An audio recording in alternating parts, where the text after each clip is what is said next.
The Bloodline attacks Paul Heyman, Jinder Mahal depressed after WWE fired him, Triple H's regime unhappy about Gable Steveson, Vince McMahon was losing his edge, why Alexa Bliss should not be in new Bray Wyatt group, a new version of The Fiend replaces Bray Wyatt, new faction tarnishes Bray Wyatt's legacy, and more. Let's dive right in.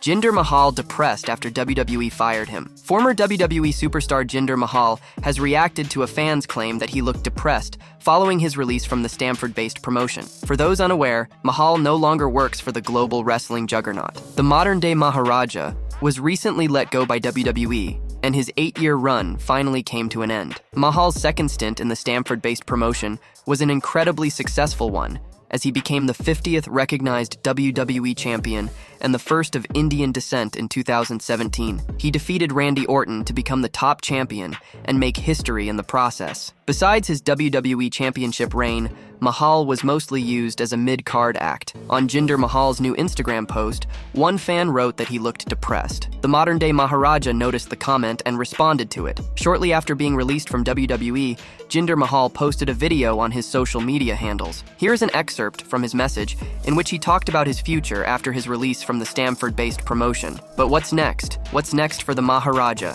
I have been here before. That time, I was a kid, but now, I'm a man. I will only present myself in a way that I want to. I will only do things that I want to. I will only go places that I want to. I still have many goals, many dream matches, many places I want to go. Where do I make an impact? India, Europe, Japan, Canada, Red Hook section of Brooklyn. Stay tuned. You got about 11 more weeks.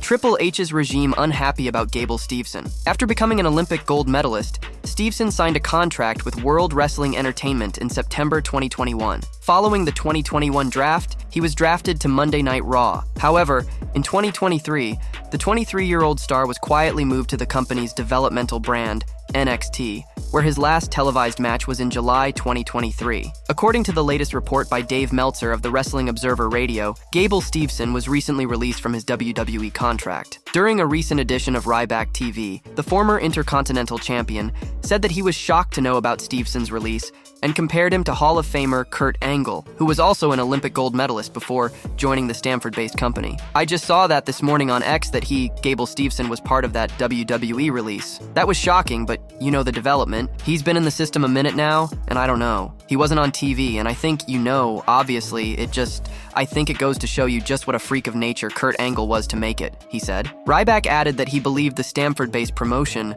might not be happy with Gable's development, which resulted in his release. I don't know where he was at development-wise, and I never saw a match of his, so I can't. All I can say is if he's getting released, they probably were not happy with his development, unless it was a mutual thing where he just wasn't happy, for which we'll have to wait and see what comes out, he added.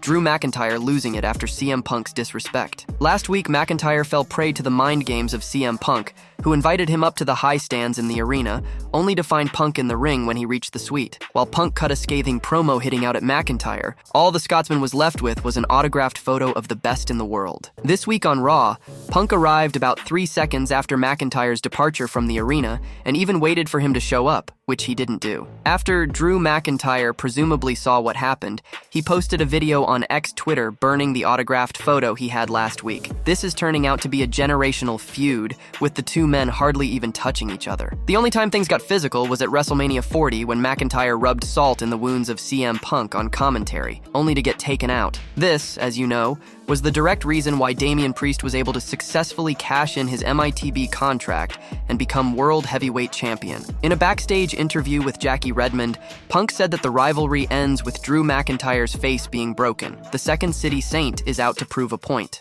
Vince McMahon losing his edge. McMahon made the final decisions related to the creative direction of WWE. However, over the last few years, reports emerged that the boss had gotten easily irritable and would often rewrite the entire show just hours before the broadcast. The 78-year-old has now completely isolated himself from the spotlight after a lawsuit by former employee Janelle Grant, accusing him of misconduct and harassment. On this week's episode of Sportskeeda Wrestling's Legion of Raw, Russo opined how Vince was losing touch with the product even before all the lawsuits surfaced. He felt the boss wasn't in tune with the fans, resulting in bad weekly programming. The former writer even claimed that he was one of the first people who declared that the old management needed a complete overhaul to make way for better content and storylines on TV. Listen, make no bones about it, man. Before all the Janelle Grant stuff and the NDAs and all that stuff, Father Time was catching up on Vince. Russo continued. No question about it, bro. No question, the last 10 years, Vince McMahon was losing his edge. He was losing his edge.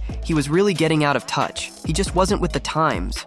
What was happening around him? Yeah, there needed to be some kind of a change, and I was the forced one yelling and screaming that they needed to get rid of the old guard. It needs to be an entertainment company to step in and look at this product totally differently. I was the first one saying that. While there is no mention of Vince McMahon on WWE TV, his daughter Stephanie McMahon made a couple of appearances recently. She opened Night 2 of WrestleMania and even showed up last week on Raw to announce some of the draft picks. Why Alexa Bliss should not be in new Bray Wyatt group. Bliss worked alongside Wyatt on WWE television in 2020 and 2021. The five-time women's champion gave birth to her first child with singer Ryan Cabrera in November 2023 and has not wrestled since January 2023. On Sports Kied Day, Wrestling's Writing with Russo explained to host Dr. Chris Featherstone why Bliss should not be involved in the new storyline. I would take Alexa Bliss out of that equation. I'll tell you why, and I'll tell you who I'm replacing her with. I think that Bliss and Wyatt's alliance was a force from the get-go. I think it was a force from the get-go, bro. I think they were trying to find her something to do. Bro, if you remember the very, very last thing they did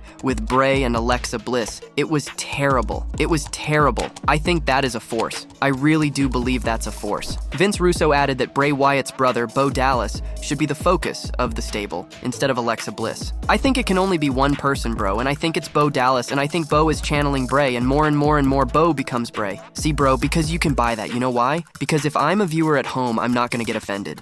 Because this is his brother, this is his blood.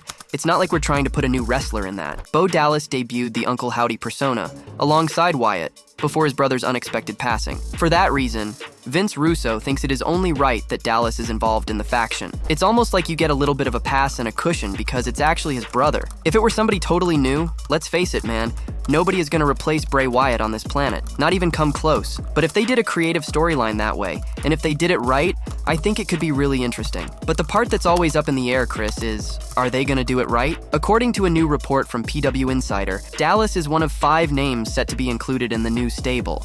A new version of The Fiend replaces Bray Wyatt. On August 24, 2023, Wyatt passed away at the age of 36 after suffering a heart attack. In recent weeks, it has been rumored that his brother Bo Dallas could return as the Uncle Howdy persona in a new Wyatt-themed faction. Russo discussed the reports with host Dr. Chris Featherstone on Sportskeeda Wrestling's Writing with Russo. Regarding Wyatt's former gimmick, Russo pointed out that the 3-time world champion technically did not portray the Fiend from a storyline perspective. It was never revealed that Bray Wyatt was the Fiend. He never said that, bro. He would always be in the Firefly Funhouse and say, he's coming. They never revealed that Bray Wyatt was the Fiend. What if you found just a very, very similar body type, bro? Uso added that Alpha Academy member Otis is the only person in WWE who could realistically play the Fiend if the character returns. If he drops some LBs, and he could because I know he would be disciplined, bro. You know who could fit that body type if he dropped some LBs? Freaking Otis. I never worked with him. He's from Colorado, never met him,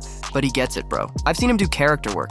He's very, very good at character work. I think he'd pull that Fiend gimmick off in a minute, and he'd never have to take the mask off and nobody would ever know. And they never said Bray was the Fiend. Although the Fiend was popular with many fans, WWE's creative team often received criticism for its booking of the character. Amid speculation about Uncle Howdy's new faction, Vince Russo agreed with Dr. Chris Featherstone that bringing back the Fiend might not be a good idea. Russo also questioned whether the faction idea would work. This is very, very, very, very dangerous because what they are attempting to do, I tip my hat to, Russo said. They are looking to honor his legacy, and I tip my hat for that, bro. I give them credit for that. I don't have a problem with that. But Chris, this is a slippery slope if it's not good, because if it's not good, they will tarnish his legacy. And bro, I'm just going on track record alone. I don't have confidence, bro, in WWE creative. I don't. Like Raw Underground, Vince Russo believes the Bray Wyatt-themed faction might only last a short time if it is not received well by fans. I respect what they're attempting to do, but man, if they don't pull this off and this becomes another Raw Underground, man, it's gonna be terrible and it's gonna really, really, really leave a bad taste in everybody's mouth. This is really rolling a dice and taking a chance. said Russo. The Bloodline's new challengers. WWE personality. Sam Roberts believes former members of the historic Bullet Club faction could join forces to fight the Bloodline. Many former members of the original Bullet Club are currently active competitors in the Stamford-based company, including Luke Gallows, Carl Anderson, AJ Styles, and Cody Rhodes on SmackDown, and Finn Balor on Raw. Meanwhile, two other former members of the iconic faction, Tama Tonga and Tonga Loa, recently joined the Bloodline on the Blue Brand. On his Not Sam Wrestling podcast, Roberts suggested that Tama Tonga's cousin, Bad Luck Fale, another former Bullet Club member, could join Solo Sikoa's Bloodline. Meanwhile, Balor moves from Raw to SmackDown, aligns with the OC and Styles to reform the Bullet Club, and engages in a civil war with the other former faction members currently working under the Bloodline. I feel like the move here is as you build out this Bloodline, and you realize that the bigger the Bloodline gets, it's almost like they've consumed some of that energy that was the founding of the original Bullet Club. As this faction gets bigger, that's what is coming in now. Well, there's another faction that also represents that, and that's the OC, the original club, the OC, AJ Styles, Gallows, Anderson. What if we, while we're waiting for Roman Reigns to come back, said, okay, let's have these two forces compete against each other. The OC versus other OC members that are now Bloodline associated with. Who is the true force in this industry? He said. The WWE personality added, and if you're doing that and you're acknowledging this new Bloodline, this rogue Bloodline, this Tongan Bloodline has direct lineage to the original New Japan Bullet Club. If that's the case, and you got Finn Balor who is on the outs with the Judgment Day potentially, what if Finn Balor somehow gets traded over to SmackDown and you end up with a scenario where Finn Balor is associated with that OC group, and you've got a Finn Balor, AJ Styles, Gallows, and Anderson group that are now feuding with the Bloodline, not just because of their history with the Bullet Club, but also because AJ Styles and Finn Balor both have a history with the Bloodline. The Bloodline attacks Paul Heyman. Tanga Loa was introduced, who helped his brother Tonga and Sikoa defeat Randy Orton and Kevin Owens in a street fight. Though Paul Heyman has stuck around with Solo Sikoa, the equation between them seems strained at best. And very soon, Solo Sikoa might be forced to replace the Paul Heyman. The Wiseman has taken to his Instagram stories to tease further dissension. Heyman shared a post about how he managed a pair of rogue Samoans, Samu and Fatu, back at WrestleWar 1989. He then went on to seemingly compare them to the current Bloodline. Heyman was a part of WCW from 1988-1993, where he performed a variety of on-screen roles, including that of a ring announcer and commentator.